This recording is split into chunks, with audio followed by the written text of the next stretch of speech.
जिसकी धरा विशेष है। गंगा यमुना सरस्वती से सिंचित जो देश है।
विनम्र किसान का बेटा था वो दृढ़ता का भंडार। वल्लभ भाई पटेल नाम कहलाता था सरदार। कृषक कार्मिक जनगण से था उसको प्यार अपार। अखिल देश ने उसे रहनुमा किया था स्वीकार।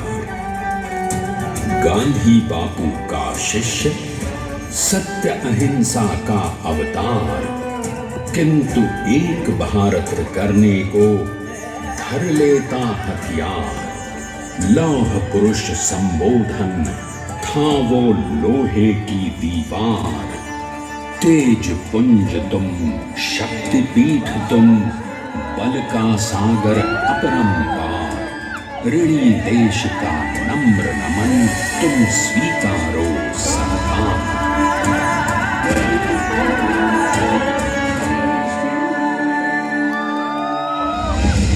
1857 में अंग्रेजों को ललकारने वाले पहले स्वतंत्रता संग्राम के एक सक्रिय सिपाही थे झवेर भाई पटेल।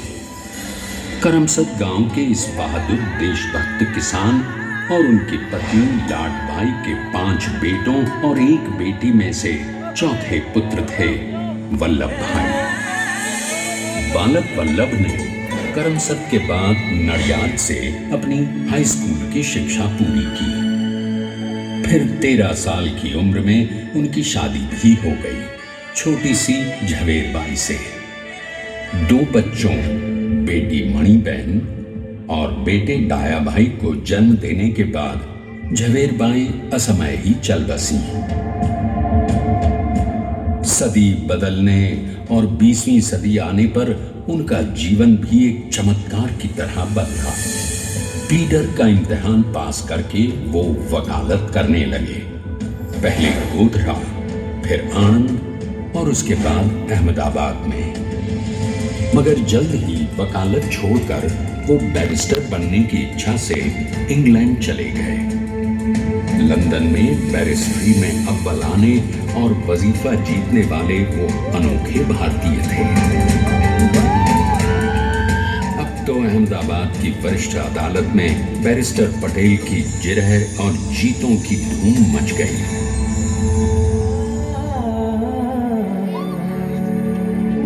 तभी एक युग पुरुष ने वल्लभ भाई के जीवन की धारा ही बदल दी। दक्षिण अफ्रीका में सत्याग्रह के अहिंसक अस्त्र से गोरे शासकों को सबक सिखाकर भारत वापस आए बैरिस्टर मोहनदास करमचंद गांधी से मिलकर वल्लभ भाई ने अपने कुछ बरसों से सीखे विदेशी व्यवहार और संस्कार हमेशा के लिए त्याग दिए और अब वो अपने खेड़ा के किसानों को हक दिलाने के लिए बापू के साथ आंदोलन में कूद पड़े। अब उनके पैरों में जूते नहीं, गांवों की धूल थी। हृदय में भारत भूमि की शस्य श्यामला धरती, मन में थे गांधी और मस्तिष्क में एक नए स्वतंत्र भारत का सपना।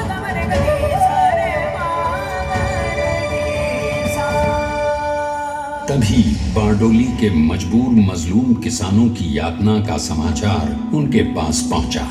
तुरंत वल्लभ भाई वहां पहुंचे और यूं शुरू हुआ भारत का सबसे बड़ा और सफल किसान आंदोलन बारडोली। वल्लभ भाई ने बारडोली के 87,000 किसानों को ऐसा अटल अडिग अचल मनोबल दिया कि अंग्रेजी सरकार हिल गई और 1 बरस के बाद उनका लगान माफ कर दिया गया। अब तो पूरे देश में लोग वल्लभ भाई के नाम की कस्में खाने लगे। स्वयं महात्मा गांधी ने कहा, अब वल्लभ भाई मेरे शिष्य या साथी नहीं, सारे देश के सरदार हैं और देश को मिल गया एक अनोखा असरदार सरदार।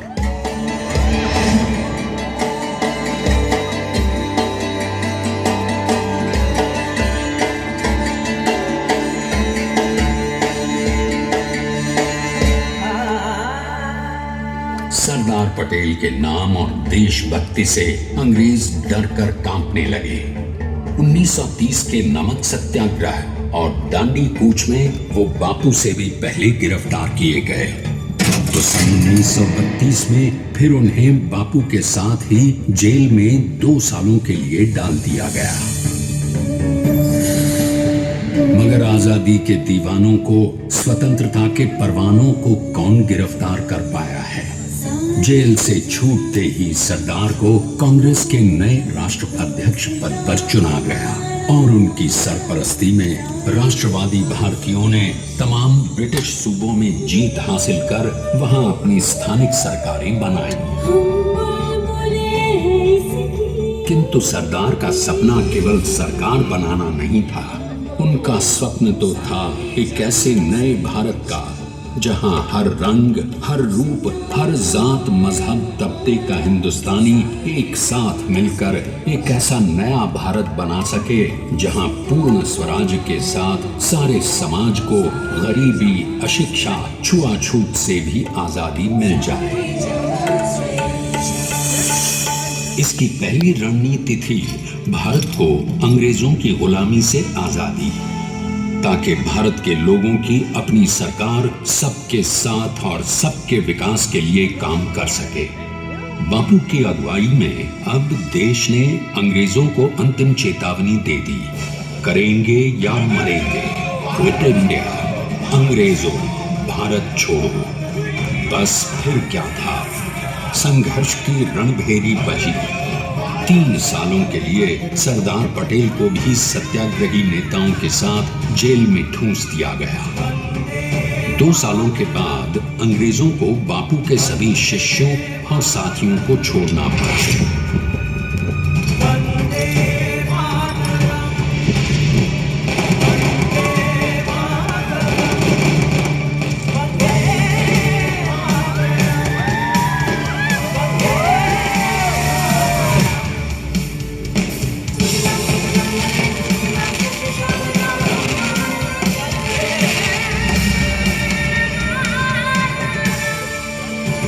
स्वतंत्रता के स्वप्न के सच होने के साथ अब सरदार पर कई एक नई जिम्मेदारियां थीं।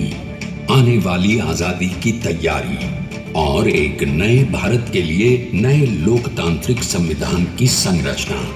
जैसा उनके साथी ने खुद कहा था, सरदार ने ही 6वीं हथौड़ी लेकर एक नए भारत को उकेरा है।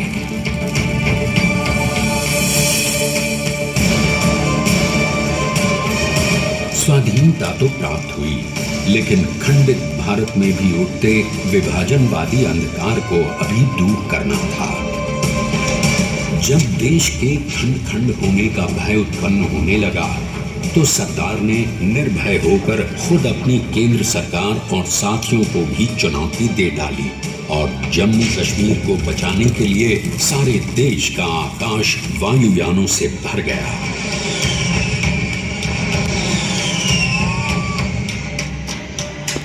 और फिर हैदराबाद और जूनागढ़ के भारत में विलयीकरण को पाकिस्तान से चुनौती मिली। सरदार चाहते थे कि देश की 1 इंच धरती अब और विभाजित नहीं होनी चाहिए।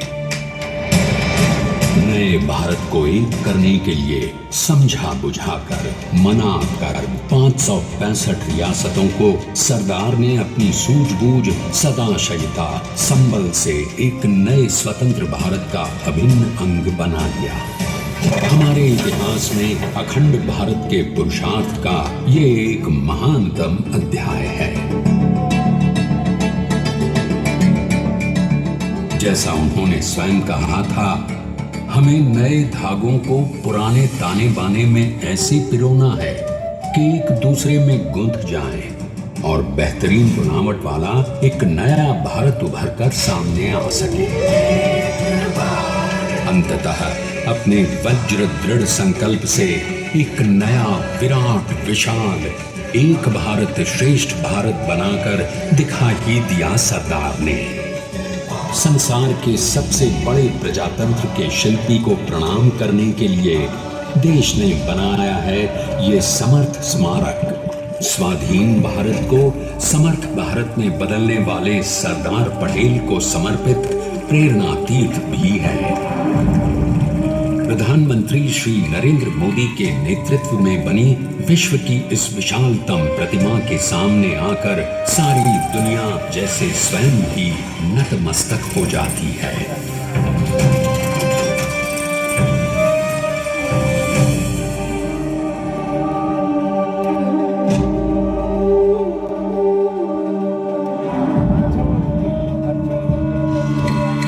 देश को बना गया वो अमित अटल, हरा सका उसे न कोई शत्रुदल। चट्टान के समान सा पुरुष प्रबल, पटेल तो स्वदेश का सम्मान है, पटेल तो स्वदेश का सम्मान है, पटेल तो स्वदेश का सम्मान है, पटेल तो स्वदेश का सम्मान है।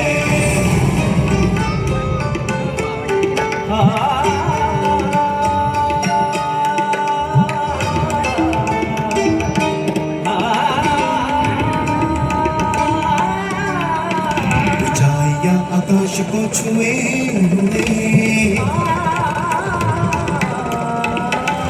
गहराइयां समुद्र की लिए हुए,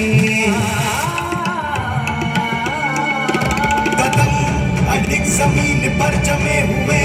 पटेल अपनी आन बान शान है, पटेल अपनी आन बान शान है, पटेल तो स्वदेश का सम्मान है, पटेल स्वदेश का सम्मान है, पटेल स्वदेश का सम्मान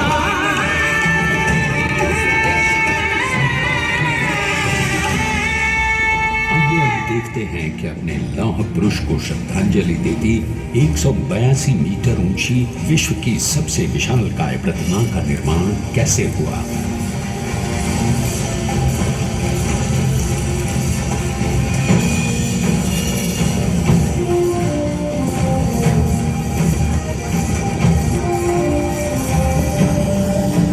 गगन चूमती इस अद्वितीय अभूतपूर्व प्रतिमा को बनाने के लिए सबसे पहले नदी पर 4500 क्यूबिक मीटर का राफ्ट बना और फिर सीधा 600 फीट का कंक्रीट का कोर बनाया गया।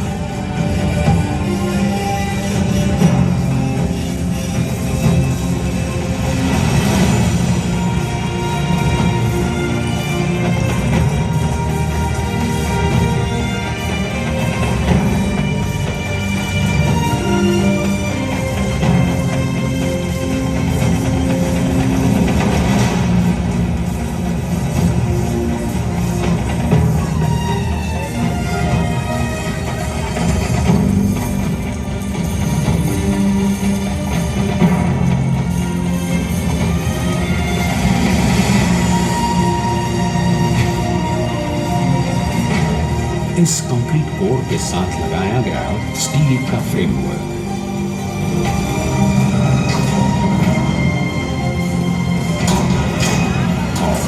इस फ्रेमिंग पर 6500 ब्रॉन्ज के पीसेस लगाए गए।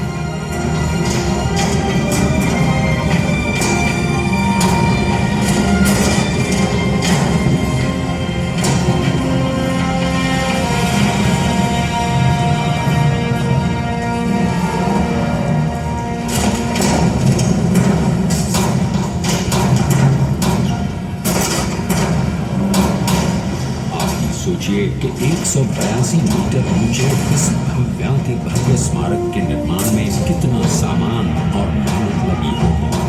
70,000 metric ton cement, 18,500 metric ton reinforcement steel, 6,000 metric ton structural steel और 1,700 मीट्रिक टन ब्रॉन्ज।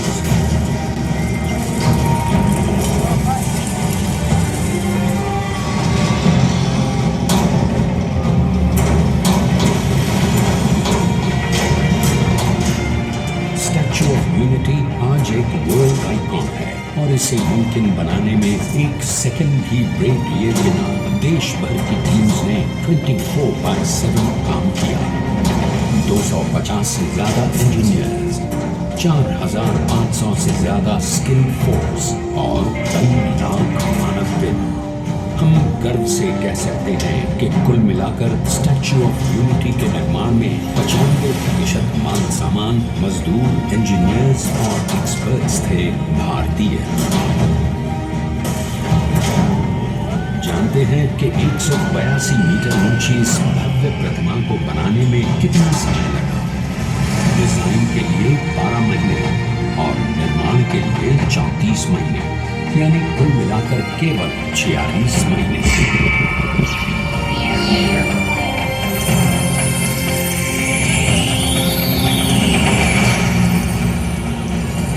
और इसी तरह बनी देश के शिल्पकार की एक अनोखी, अद्वितीय, विशाल प्रतिमा, जो सिर्फ आज ही नहीं बल्कि आने वाले न जाने कितने सालों तक यूं ही चमचमाती रहेगी।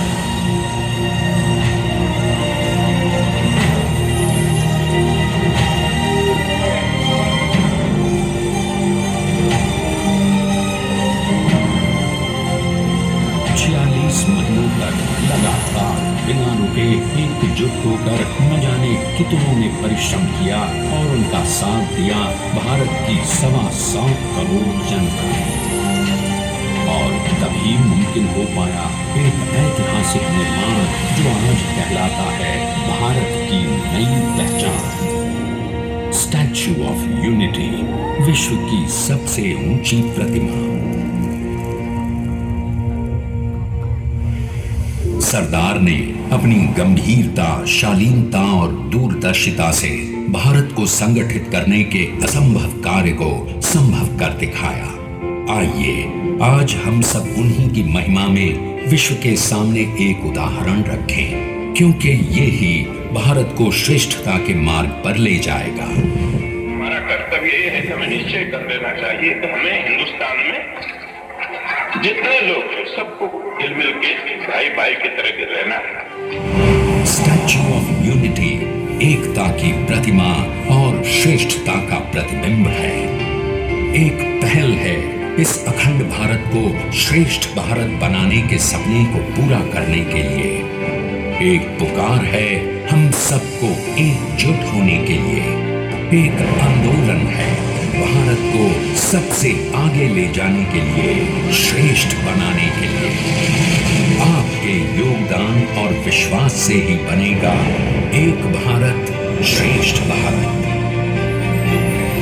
एकता का सिद्धांत है, एकता का संदेश है कि भाषा अनेक, भाव एक, राज्य अनेक, राष्ट्र एक, पंथ अनेक, लक्ष्य एक, बोली अनेक, स्वर एक, रंग अनेक, तिरंगा एक, समाज अनेक, भारत एक, रिवाज अनेक, संस्कार एक।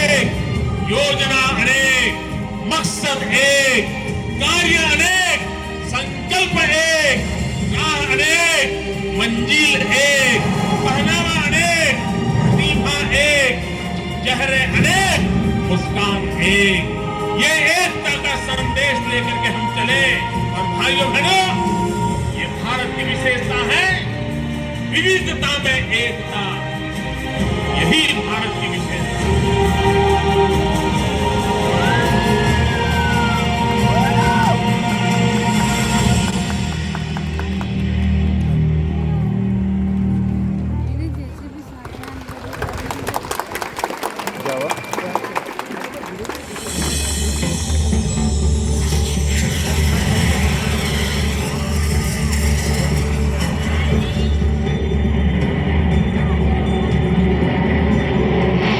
Please stand up for the national anthem.